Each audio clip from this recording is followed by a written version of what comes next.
আসসালামু আলাইকুম ভাই, ভালো আছেন? জি, আলহামদুলিল্লাহ। ভাইয়ের বাসা কোথায়? আচ্ছা, এই বিষয়ে বললাম না আমি যে পরে বলবো। তো যাই হোক। আমি আপনাকে তো বললাম যে আমি কালকে সকাল পর্যন্ত আছি, তাই না? হ্যাঁ হ্যাঁ। তো এখন আমি বললাম আপনার বাসা তো বললেন আমি বরিশাল। আচ্ছা, হ্যাঁ, আমি বললাম যে নাম কি আপনার? আচ্ছা, একটু প্রশ্নগুলো এক একটা সাথে সাথে না দিলে আমি সবগুলো একসাথে দিতে পারবো, হ্যাঁ? আমি আমি তো পুরোপুরি বলি নাই যে আমি কালকে সকাল পর্যন্তই থাকবো। হ্যাঁ হ্যাঁ, এটাই তো। আপনার নাম কি? বললাম তো, মোহাম্মদ বাইজিদ। মোহাম্মদ বাইজিদ। জি জি। আপনার দেশের বাড়ি? দেশের বাড়ি বলতে জেলা জেলা কোথায়? জেলা বরিশাল। থানা?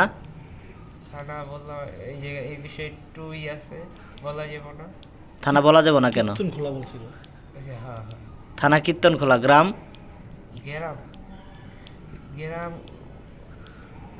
আশেপাশের ভিতরে, কীর্তনখোলা থেকে বেশি দূরে না, যে একটা জেলা দূর।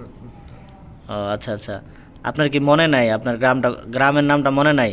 মনে আছে ঠিকই, কিন্তু এখন ওই বিষয়ে বললে ওই দুইটা বিষয়ের আমি মাঝখানে অবস্থান করতেছি, ঠিক আছে?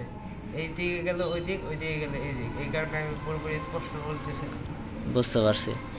যাই হোক, যা বুঝার আমরা বুঝে গেছি। তাই আচ্ছা, হ্যাঁ। বলেন। প্রিয় আর কোনো দর্শক, প্রশ্ন? আমার ক্যামেরার সামনে যাকে দেখতেছেন জি জি। তার নাম মোহাম্মদ বাইজিদ। তার দেশের আর বাড়ি মানে জেলা হচ্ছে বরিশাল, জি জি আর থানা হচ্ছে কীর্তনখোলা। জি। সঠিক জানি না কীর্তনখোলা কোনো নামে কোনো থানা আছে কি না আদৌ। সে বলতেছে কীর্তনখোলা, কিন্তু গ্রামের নামটা সে বলতে চাচ্ছে না। এখন সে আসছে কী জন্য সেটাও আমাদেরকে ক্লিয়ার করতেছে না। আমাদের এলাকায় কী জন্য আসছে, কী জন্য মসজিদে।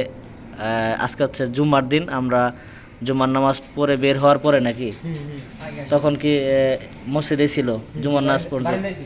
বারান্দায় ছিল তখন। এখন আবার আসরের টাইম।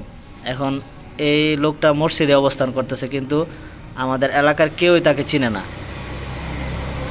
এখন কী জন্য আসছে সেও বিষয়টা ক্লিয়ার করতেছে না। এখন বিষয়টা হচ্ছে যে একটা বহিরাগত মানুষ থাকলে এমনি একটা দেশের যে একটা অবস্থা, জি মানুষ একটা ভয়ভীতির মধ্যে থাকে। মূলত আমাদের উদ্দেশ্য হচ্ছে যে সে যেহেতু তার ঠিকানাটা বলতেছে না, আপনারা যদি তাকে চিনে থাকেন, কেননা একটা দেশের এই অবস্থার মধ্যে আমরা চাচ্ছি না যে তাকে আমাদের এলাকায় রাখতে। কেননা যদি কোনো তার এলাকা থাকে, তার এলাকায় আমরা পৌঁছা দিতে চাইতেছি, অথবা কোনো তার পরিবারের নাম্বার আছে, জি আছে। পরিবারের নাম্বার আছে, তার নাম্বারটা দেওয়া যাবে? তাহলে আপনার পরিবারের সাথে কথাবার্তা বলি। না, এই বিষয়ে আমি এখন বললাম না যে দুইটা বিষয়ের মাঝখানে অবস্থান করতেছি। আচ্ছা, তার পরিবারের নাম্বারটাও দিতে চাইতেছে না। আর কি আমরা যে কথাবার্তা বলে ক্লিয়ার হমু যে কী জন্য আসছে, কী জন্য থাকতে চাইতেছে, আমাদের এলাকায় কি কতদিন অবস্থান করব, এটা সে আমাদের সাথে ক্লিয়ার করতেছে না। হ্যাঁ। এর জন্য তাকে যদি কেউ চিনে থাকেন তাহলে অবশ্যই আমাকে জানাবেন। আর এখন আপাতত আমাদের কাছে সে আছে। যাই হোক, এ পর্যন্তই।